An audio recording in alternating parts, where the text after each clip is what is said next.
langue italienne. Mais avant toute chose, on va faire un petit récapitulatif de ce que nous avons déjà appris concernant la pratique orale de la langue italienne, notamment les présentations, les salutations.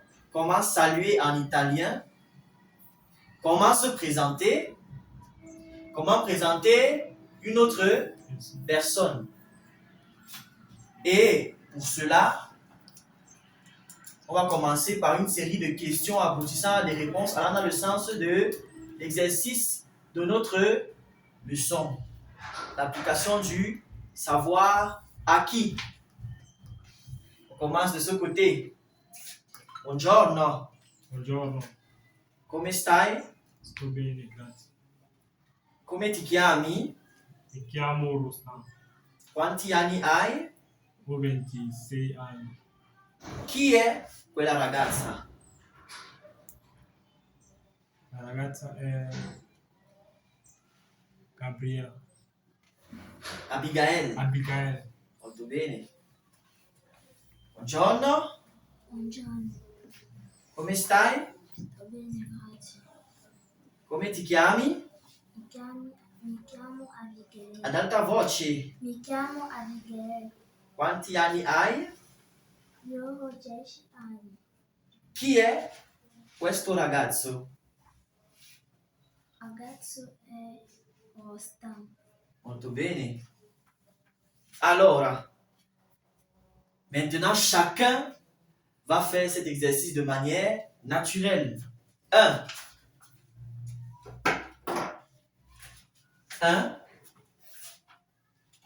Salutare. Ok? Salutare. Donc, vous choisissez une formule de salutation, ça peut être buongiorno, buonasera, buon pomeriggio, ciao, salve. 2. Nome e cognome. Mi chiamo, bien, sono Rustam, ho 10 anni. Ok? 3. Età. Età, on a dit l'état, l'âge. Ok? 4. Presentare l'altro.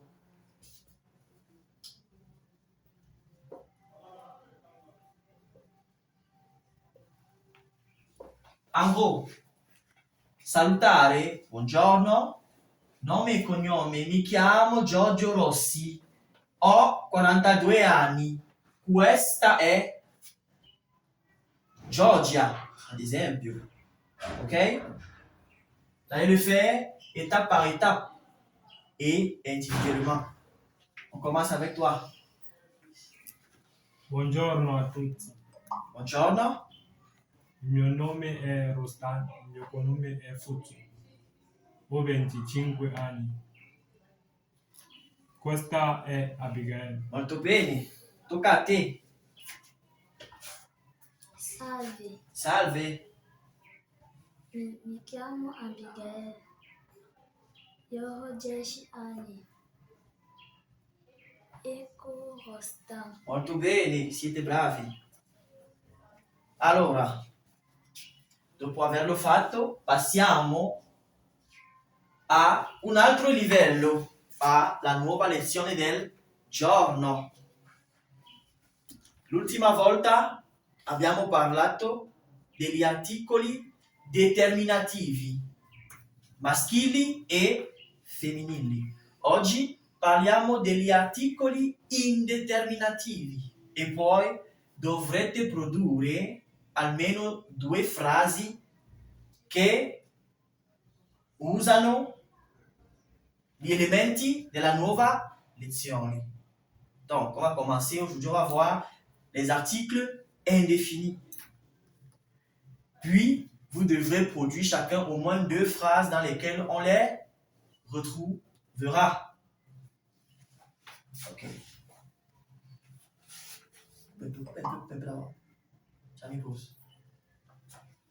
Allora, continuiamo con la lezione di grammatica sugli articoli indeterminativi.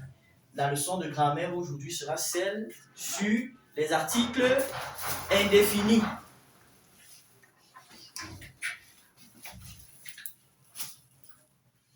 Scrivete grammatica.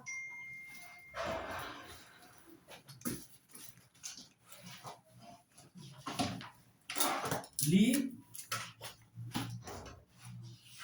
articoli indeterminativi.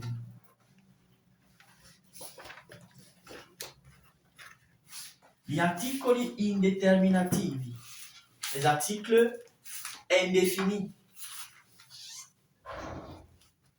Ce que vous devez déjà savoir, ou ce dont vous devez vous souvenir, c'est qu'il existe des articles indéfinis masculins, des articles indéfinis féminins. Donc, on va naturellement commencer par les articles indéfinis masculins. Donc, uno,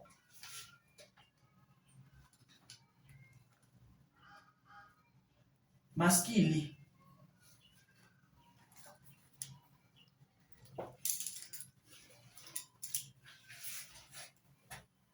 A.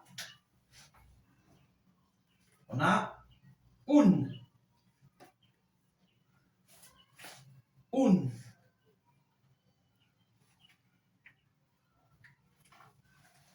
L'article indéfini un se place devant les noms masculins singuliers qui commencent par une consonne ou une voyelle. Je répète, l'article indéfini un se place devant les noms masculins singuliers qui commencent par une consonne ou une voyelle. Exemple. On va commencer par le cas où il s'agit d'une consonne. On va dire un ragazzo.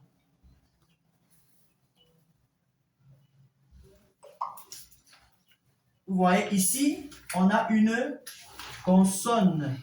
On a ici une consonne qui commence, qui débute au niveau de la parole, du mot, de la parole là. Parole là, en français, signifie mot et non pas parole. Quand on parle de mot, quand on parle en grammaire, parole, là, quand on dit la parole ragazzo, ça veut dire en français le mot ragazzo. Ragazzo en français veut dire garçon. Vous voyez, on a un. Ragazzo commence par une consonne. Deuxième chose, lorsque un est placé devant un nom masculin singulier qui commence par une consonne, son pluriel c'est dei. Son pluriel c'est dei. Qui peut donc mettre le mot un ragazzo au pluriel. Dei ragazzi. Dei ragazzi. Donc, un devient dei et ragazzi, ragazzo devient ragazzi. Donc, le O se transforme en I. Lorsque un, je répète, lorsque un est placé devant un nom masculin singulier commençant par une consonne, comme ici, R, ça peut être S, ça peut être B, son pluriel c'est dei. Un ragazzo, dei ragazzi. Deuxième cas, lorsque un est placé devant un nom masculin singulier qui commence par une voyelle. Un amico. Un amico.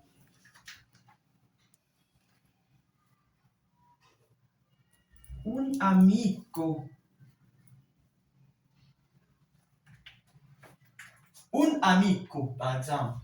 On a amico ici, qui est un nom masculin singulier, commençant par une voyelle. OK? Lorsque un est placé devant un nom masculin singulier, commençant par une voyelle, son pluriel c'est deli. Qui peut donc mettre un amico au pluriel? Degli amici. Degli amici, molto bene. Un amico degli amici.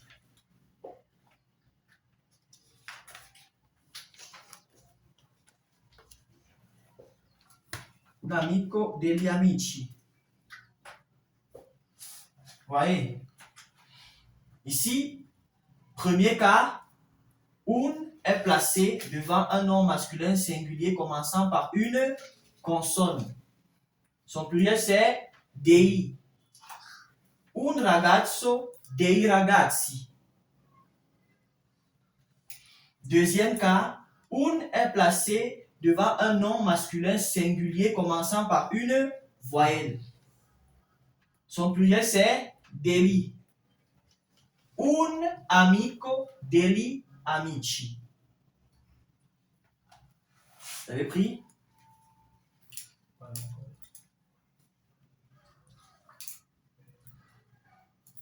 Allez-y rapidement.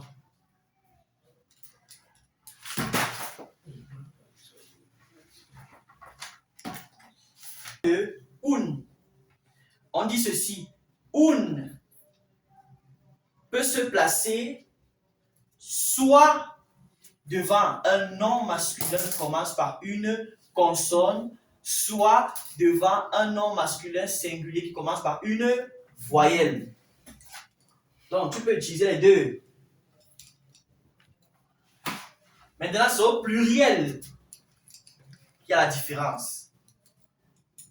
Si un au singulier est placé devant un nom masculin qui commence par une consonne, son pluriel c'est dei.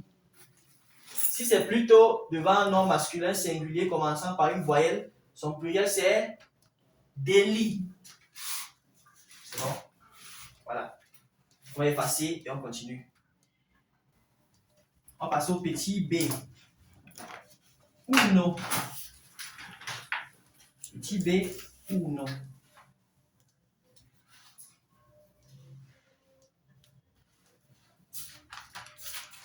On va passer à uno. Nous avons deux articles indéfinis masculins. Un et uno. Nous avons déjà vu comment utiliser un. Nous passons à uno.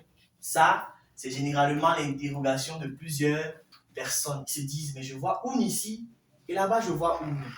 Quelle est la différence dans l'usage? Comment reconnaître quand il faut utiliser un ou uno? Maintenant, vous avez la réponse ici. Uno, n'est-ce pas, se place devant les noms masculins singuliers qui commencent par une double consonne. Une double consonne. Ça peut être ST, ça peut être PS, ça peut être GN. Ok? Si vous voyez déjà que le nom masculin au singulier commence par une double consonne et que vous devez mettre devant ce nom un article indéfini masculin, sachez que c'est uno et non pas un. Il se place également devant les noms masculins singuliers qui commencent par X, Y et Z. Commençons. On a dit que uno se place devant un nom masculin singulier qui commence par une double consonne.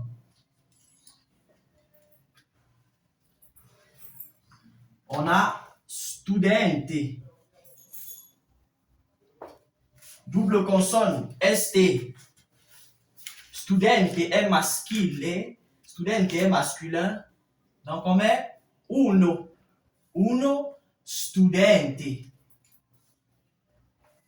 Et son pluriel est toujours deli.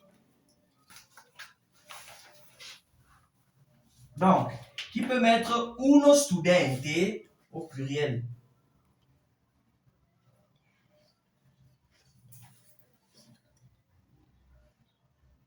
Uno studente au pluriel.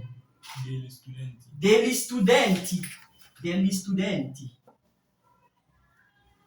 Degli studenti.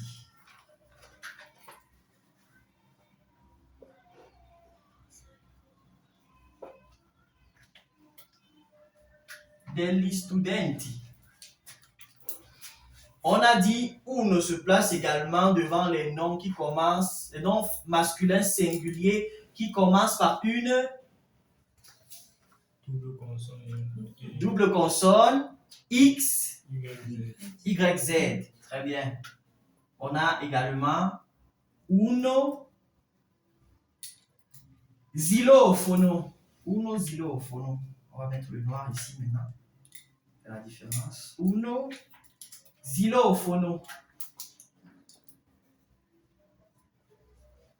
Uno xylofono. Pluriel. Qui peut mettre uno xylofono pluriel? Degli xylofoni. Degli xylofoni. Degli xylofoni.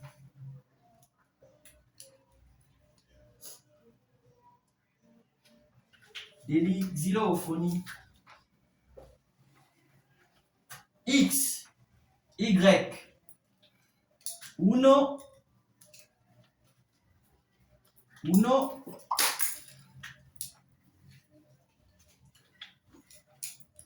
Uno yogurt.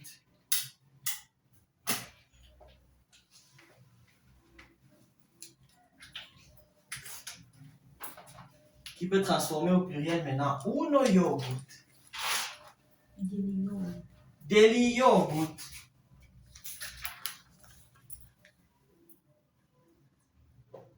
Degli yogurt.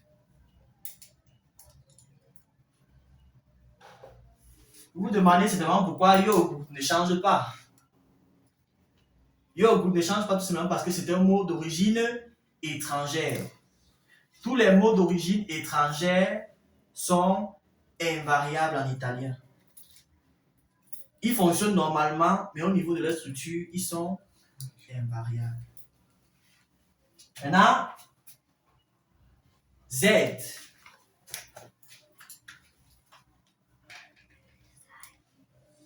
Uno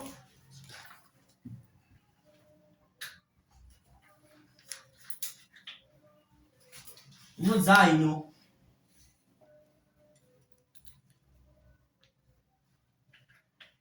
Qui mot pluriel? Degli zaini.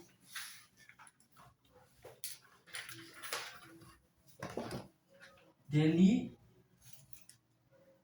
zaini.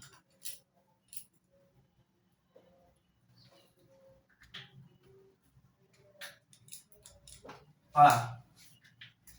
Voilà tout simplement ce qu'il en est de uno. Uno, je répète, se place devant les noms masculins singuliers qui commencent par une double consonne X, Y et Z. Son pluriel c'est degli. Uno studente, degli studenti. Uno xylofono, degli xylofoni. Uno yogurt, degli yogurt. Uno zaino, degli zaini. Je pense que c'est limpide. Sauf s'il y a une personne qui ne comprend pas et qui aimerait avoir une explication, plus d'explications concernant le sujet. C'est bon pour tout le monde?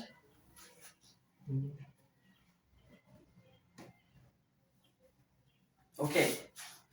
Là, on a terminé avec le masculin. On va passer au féminin.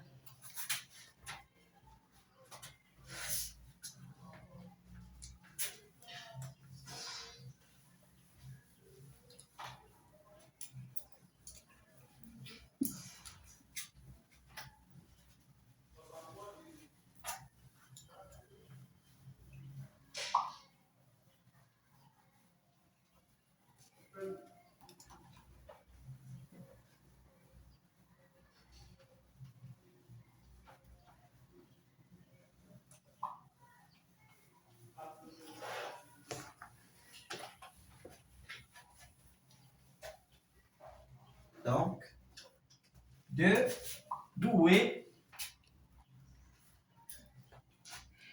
féminili, féminili.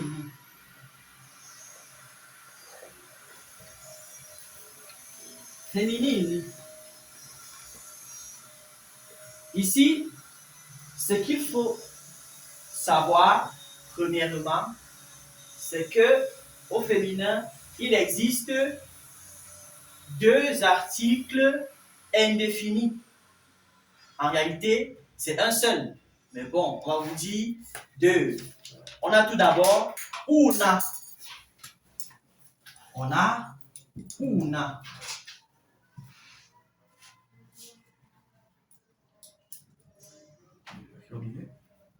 On a una.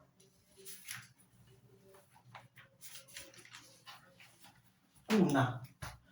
Una se place devant les noms féminins singuliers qui commencent par une consonne, tout simplement. Una se place devant les noms féminins singuliers commençant par une consonne. Exemple. Una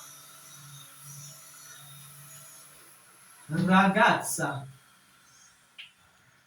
Una ragazza.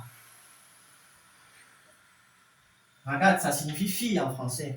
Una ragazza. J'ai mis le R en évidence parce que R est une consonne. Et là, una est placé devant ragazza. Ici, son pluriel c'est délai. Son pluriel c'est délai. Qui peut essayer de mettre au pluriel. Delle ragazze. Delle ragazze.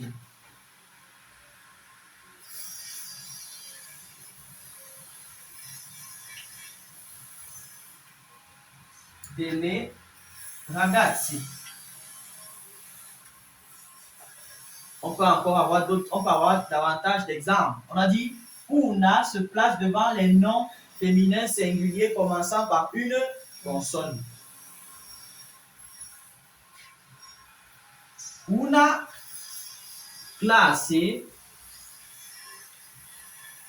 Una classe.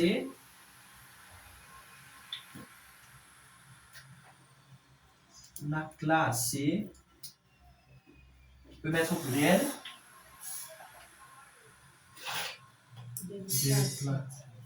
Delle classi.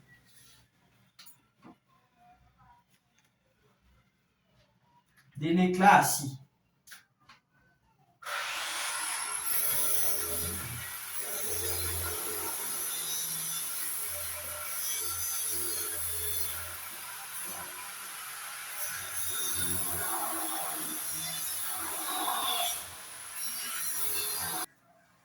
Ok, maintenant, on a vu comment utiliser una. On passe au deuxième article défini féminin qui est un apostrofo. Un apostrofo, comme ça qu'on dit en italien, un apostrophe.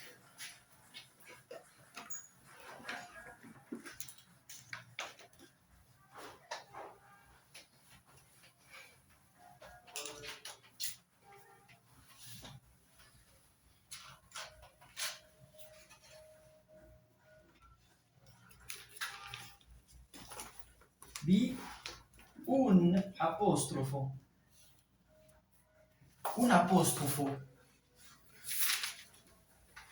Un apostrofo s'utilise, se place devant les noms féminins qui commencent par une voyelle. Devant les noms féminins singuliers qui commencent par une voyelle. Un amica. Un amica.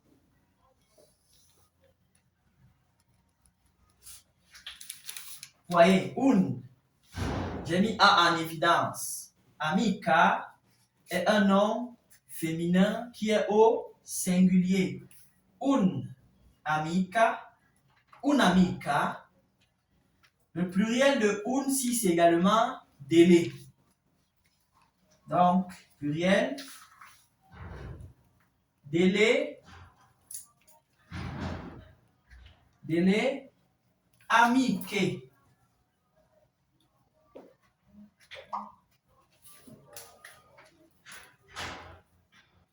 Vous allez remarquer que amique, là, on ajoute un H. Tout simplement pour éviter d'avoir le son ch. On veut avoir le son k et non pas le son ch. Pour rester dans la dynamique de ce son-ci. C'est ça la logique. C'est pas comme au masculin où le O devient simplement I. Au féminin, on ajoute un H. Un'amica delle amiche. On peut également avoir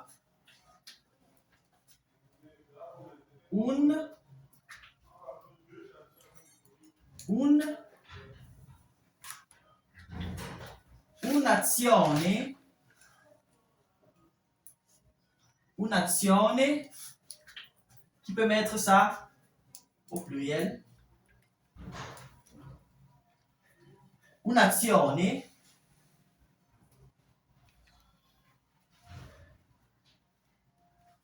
delle azioni. Molto bene.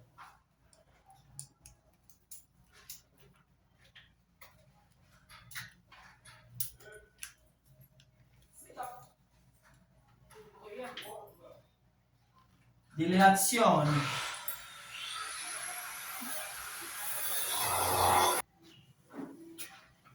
Ok. Maintenant, on va passer à la phase de l'exercice d'application.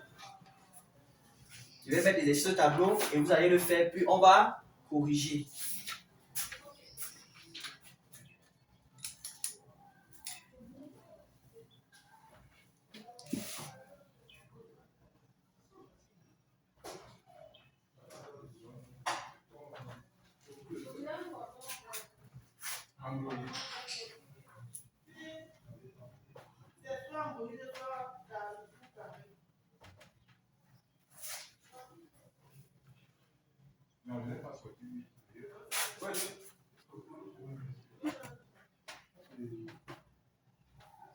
Amico italiano.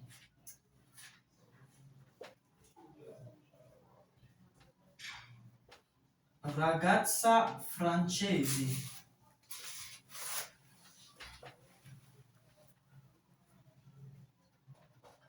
Ragazza francese. Libro di inglese.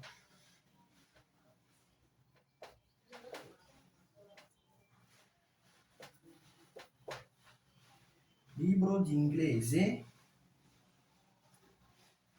Sport interessante. Finestra aperta.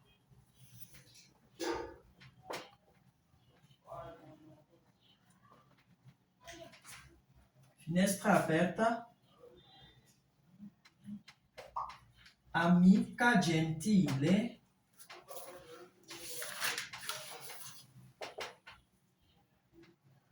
Amica gentile e zaino pesante.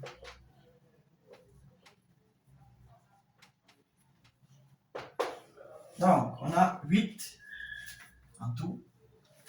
La consigne dit tout simplement de compléter avec les articles indéfinis et transformer au pluriel les mots. Donc, premièrement, vous complétez avec l'article indéfini, d'une part, puis vous transformez tout le mot ou toute l'expression au pluriel. Allez-y.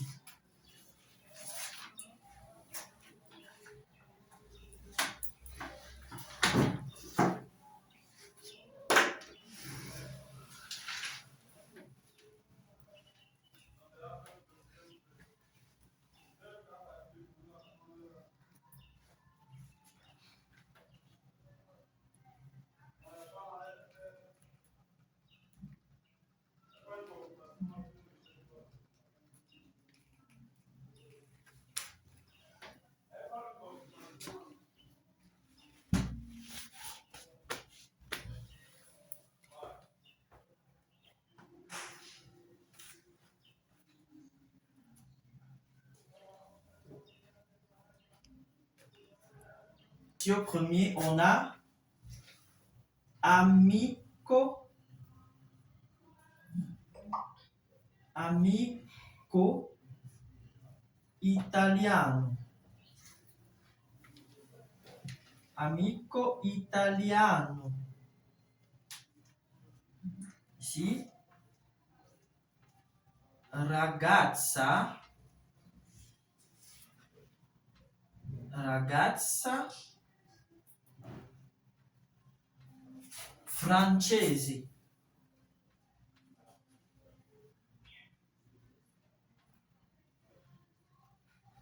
ragazza francese, libro, libro d'inglese, libro d'inglese. Ici on a sport, sport interessante,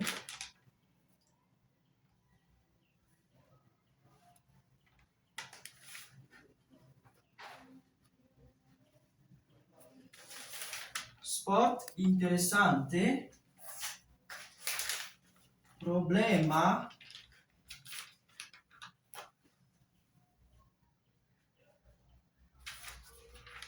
problema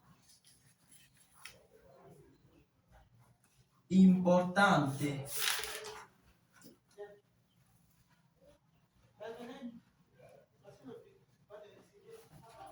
Sei. Finestra,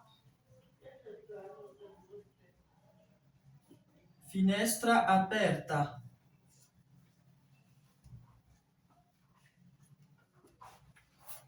Amica, amica gentile.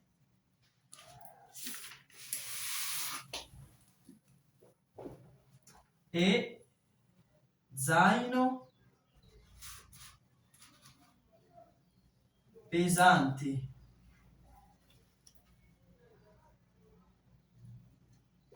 Voilà. Je pense que maintenant c'est visible.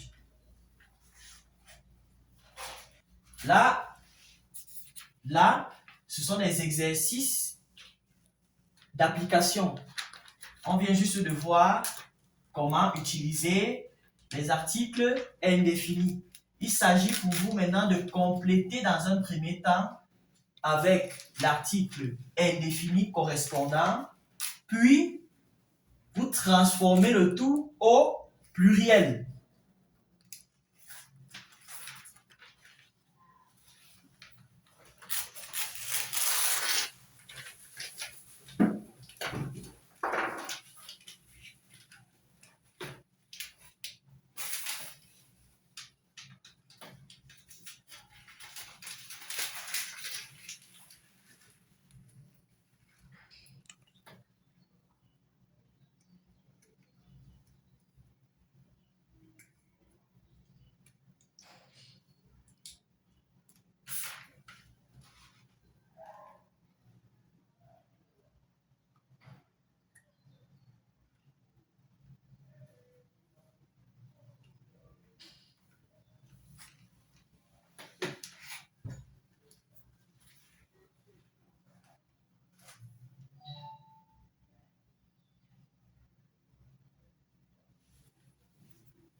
Ok.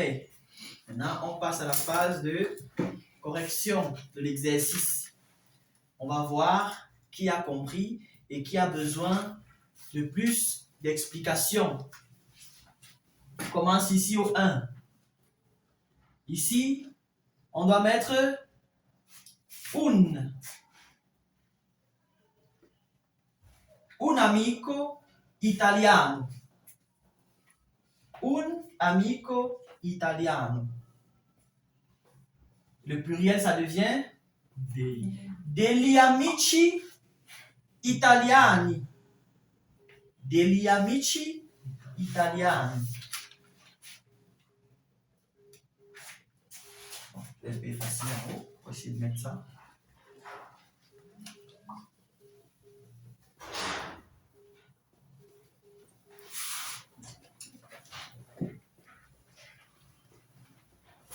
On va commencer par compléter d'abord. On va compléter les parties. Un amico italiano. Ici, una ragazza francese. Ici, un libro di inglese. Ici, uno sport interessante. Problema importante. Un problema importante. Finestra aperta. Una finestra aperta. Amica gentile. Un apostrofo. Un apostrofo. Un'amica gentile. Zaino pesante. Uno zaino pesante. J'espère que chacun a pu trouver ça de son côté. Si vous n'avez pas trouvé, n'hésitez pas à prendre la correction. Transformons maintenant cela au pluriel. On commence là. Amico italiano, un amico italiano, degli amici italiani. Degli amici italiani. Una ragazza francese, delle ragazze francesi. Delle ragazze francesi. Delle ragazze francesi.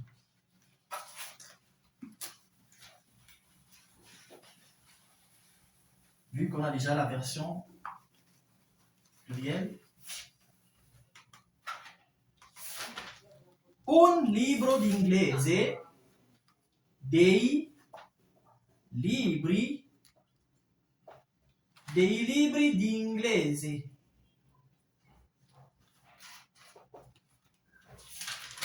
Uno sport interessante, degli sport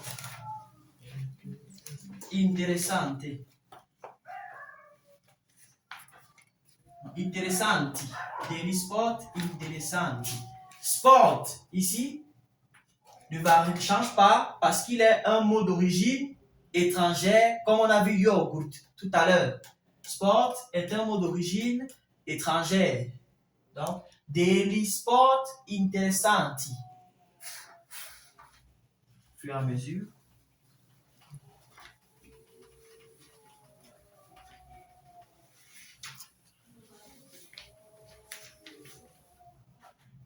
On a un problema importante, dei problemi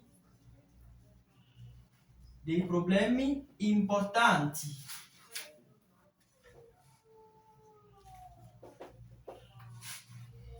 Una finestra aperta, delle finestre aperte.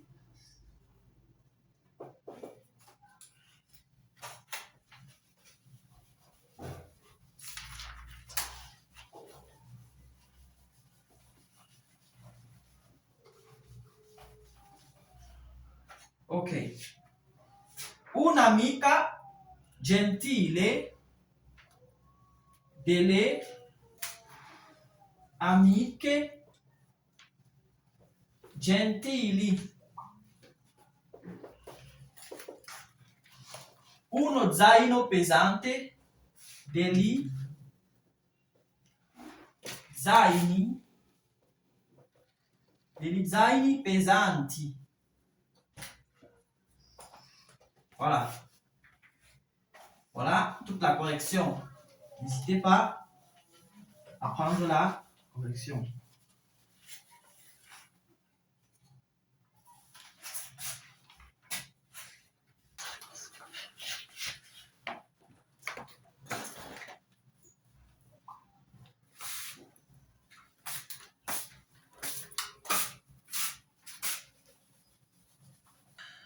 Ora continuiamo la nostra lezione.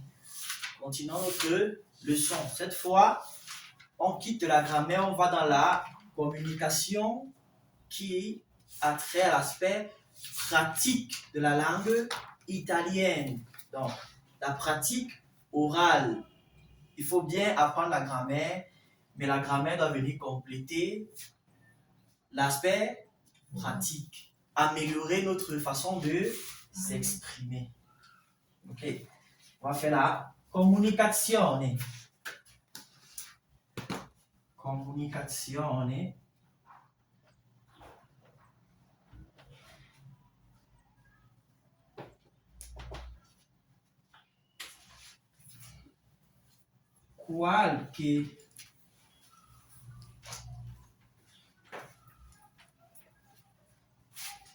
Qualche domanda? Qualche domanda e risposta? Qualche domanda e risposta?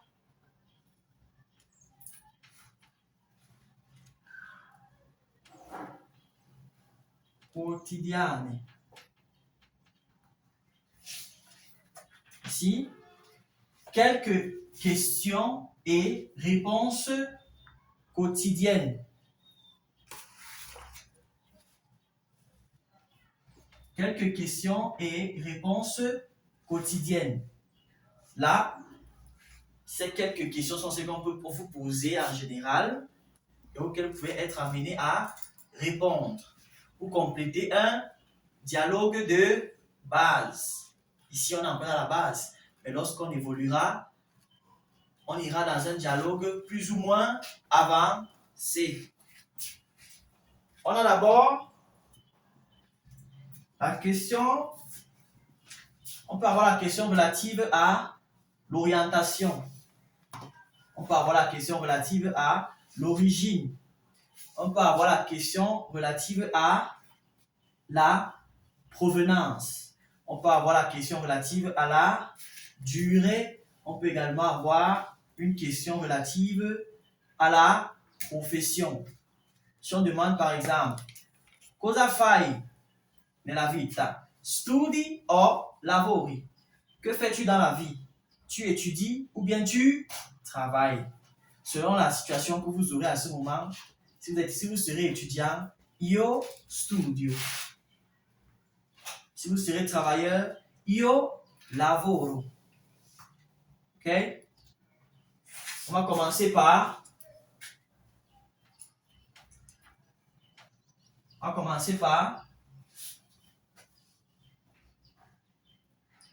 Aucune idée? L'origine. L'origine et la provenienza.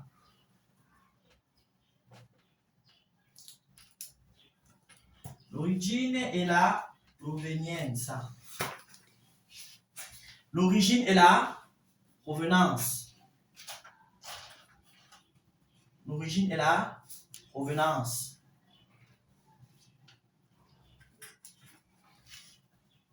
Généralement, on peut vous demander di dove sei? Di dove sei? Di dove sei? D'où es-tu? Di dove sei? D'où es-tu? Ça, c'est l'origine. L'origine. Ok? Ça, c'est tout. Non. Ça, c'est dans le contexte informel. On peut te dire di dove.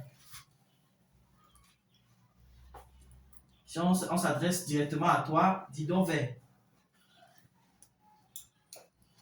Di dove. Lei. Vous savez, il y a généralement deux contextes. Il y a le contexte informel, lorsque tu parles avec tes amis, tes parents, tes frères et tes sœurs. Il y a le contexte formel, lorsque tu parles avec ton enseignant, le directeur de l'école, le président ou bien le ministre. Généralement, dans ces cas, en français, on vous voit la personne. On ne va pas dire « Monsieur, qui es-tu » Non, on va dire « Monsieur, qui êtes-vous » En italien, ce ne sera pas « voi » parce que en italien, vous, c'est « voi ». En italien, il y a une particularité. C'est « lei » qui s'écrit toujours avec la majuscule. Qui êtes-vous? Qui est? Donc, ça correspond à la troisième personne du singulier. Tu comprends? Ça correspond à la troisième personne du singulier. Donc, à la question « Di dove sei » d'où es-tu? Ou bien « Di dove » tu peux répondre « Sono di ». Et après, ce qui doit suivre après dit, c'est une ville. C'est le nom d'une ville. Ok? Pas le nom d'un pays. Di dove sei? Ou bien di dove? Sono di Yaoundé. Sono di Roma. Sono di Chang. Sono di Verona. Sono di Parigi. Sono di Brescia. Sono di Chicago. Ok? Etc. etc. Ça, c'est une possibilité de réponse. Ou bien, vous pouvez répondre en donnant directement votre nationalité. En disant sono. Ça peut être, donc ici la deuxième possibilité, sono, avec la nationalité. Sono francese. D'autres disent sono francese di Parigi, par exemple. Ok? Mais, comme nous sommes encore dans la base, on peut se limiter à ces deux possibilités. Sono francese, sono inglese, sono camerunese, sono nigeriano, sono senegalese, sono algerino, sono marocchino, sono italiano. Donc, sono di, nom de la ville, sono plus la nationalité. C'est bon? Maintenant, on passe à la provenienza. C'est généralement la question da dove vieni? Ou bien da dove viene? Ici, d'où viens-tu? Ici, d'où venez-vous? Monsieur, d'où venez-vous? D'où viens-tu? Ok? Da dove vieni? D'où viens-tu? Da dove viene? D'où venez-vous? Ici, c'est la question relative à la provenance. Et ici, c'est le pays que tu donnes. On peut répondre par exemple, vengo da. Maintenant, ça va dépendre du pays. Ça va dépendre de si le pays est au masculin ou au féminin. Vengo da plus le pays. Si c'est par exemple le Cameroun, on va dire vengo dal Cameroun. Je viens du Cameroun. Si c'est la France, vengo dalla Francia. Vengo dalla Francia. Si c'est l'Espagne, vengo dalla Spagna. Si ce sont les États-Unis d'Amérique, vengo dagli Stati Uniti. Si c'est l'Algérie, vengo dall'Algeria. Si c'est le Maroc, vengo dal Marocco. Et così via. Donc, c'est généralement vengo da. Vengo da. C'est bon? On va tester. Di dove sei? Sono di camerunese. Non. Sono camerunese. Sono camerunese. Si tu veux donner directement la nationalité, on ne met pas di. Tu mets di si après tu vas mettre la ville. Ok? Exemple, sono di Yaoundé. Mais sono camerunese directement. On essaye. Di dove sei? Sono camerunese. Di dove sei? Sono di Yaoundé. Di dove sei? Sono camerunese. Molto bene. Da dove vieni? Vengo da Douala. Non. Ici, on a dit c'est le pays.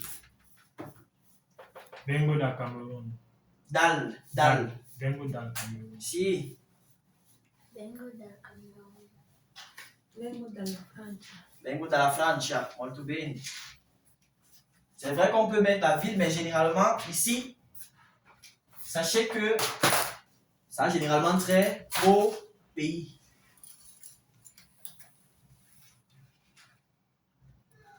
Ok. On va passer au deuxième point.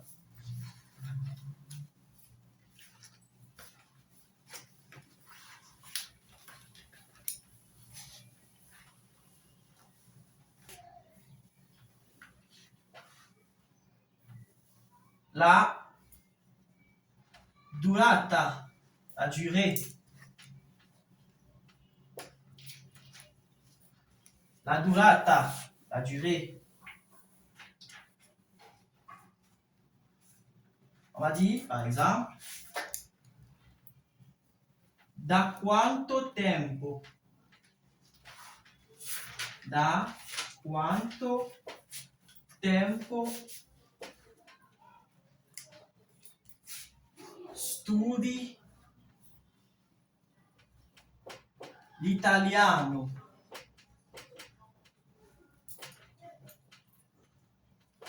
Da quanto tempo studi l'italiano?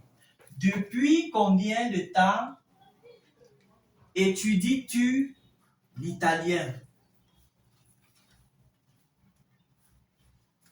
Depuis combien de temps étudies-tu l'italien? Da quanto tempo studi l'italiano?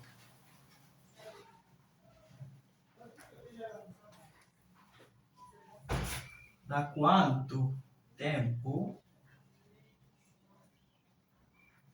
studi?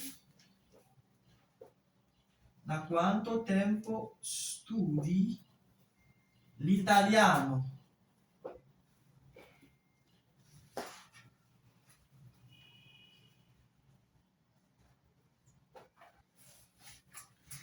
Da quanto tempo studi l'italiano? Maintenant, on répond studio l'italiano da. Là, maintenant, ça dépend de un chacun. Studio l'italiano da.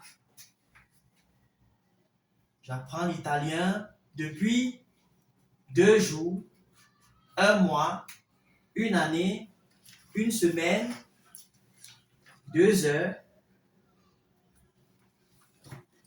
Si c'est 1 semaine, studio l'italiano da una settimana, par exemple.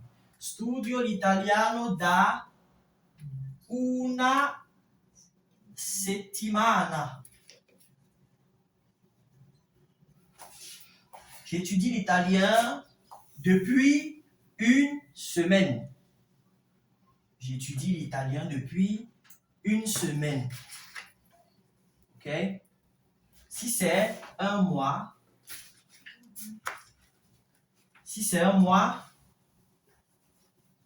studio l'italiano da un mese. Studio l'italiano da un mese. J'apprends l'italien depuis 1 mois. Si c'est 1 an,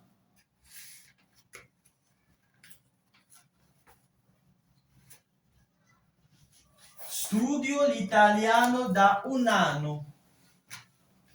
Studio l'italiano da un anno. J'étudie l'italien depuis 1 an.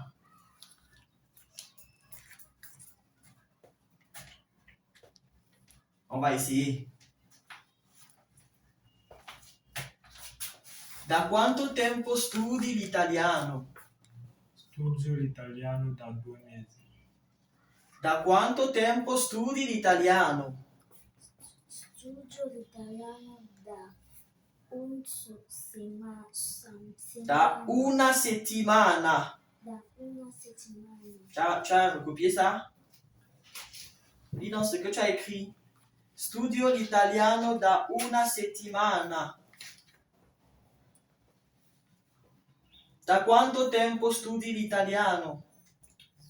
L'italiano da 2 mesi. Da 2 mesi. Molto bene.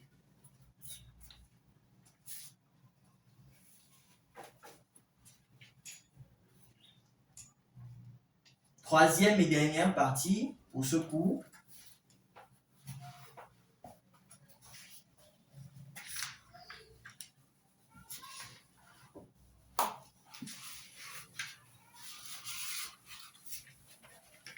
Troisième et dernière partie de ce cours.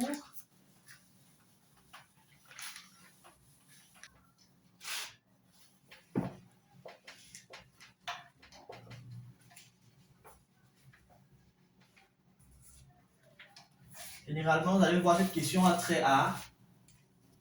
L'habitation. Et cette question, c'est généralement dove abiti?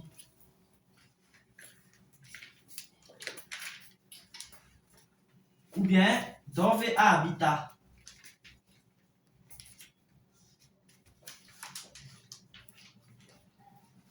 Dove abiti ou habites-tu? Dove abita ou habitez-vous, monsieur? Ou dove abita ou habite-t-il? Ou bien où habite-t-elle? Pour répondre, habito. A. Si vous mettez A, ça veut dire que après, c'est le nom d'un quartier. Exemple, habito a Gusso.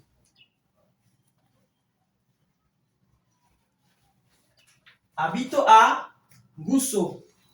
Abito a Mimboman. Abito a Isomba. Abito a Fuda. Abito a Omnisport. Maintenant, si vous mettez in, plutôt,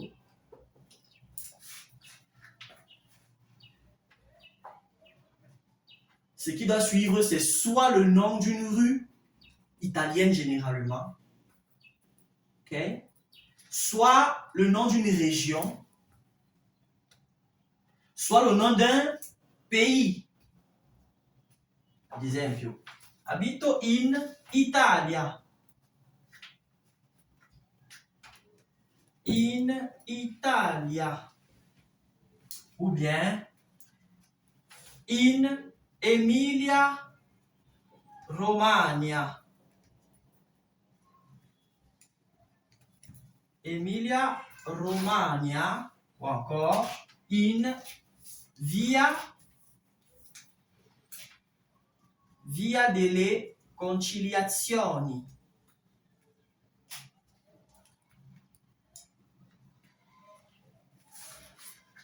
Vous voyez, ici, c'est le pays. Là, c'est la région. Là, c'est la rue italienne. Ok? Je pense que c'est bon. J'ai aussi dit ici, la ville. Bito a Douala. Exemple. Voilà, Douala. Ok, on va essayer ça. Dove abiti? Abito a Imomo. Dove abiti? Abiti a Eligo. Abito. Abito a Eligo. Dove abiti? Abito a Eligo. Molto bene, on reprend. Dove abiti? Abito a Douala. Dove abiti? Abito a Eligo. Dove abiti? Abito a Imana. Molto bene.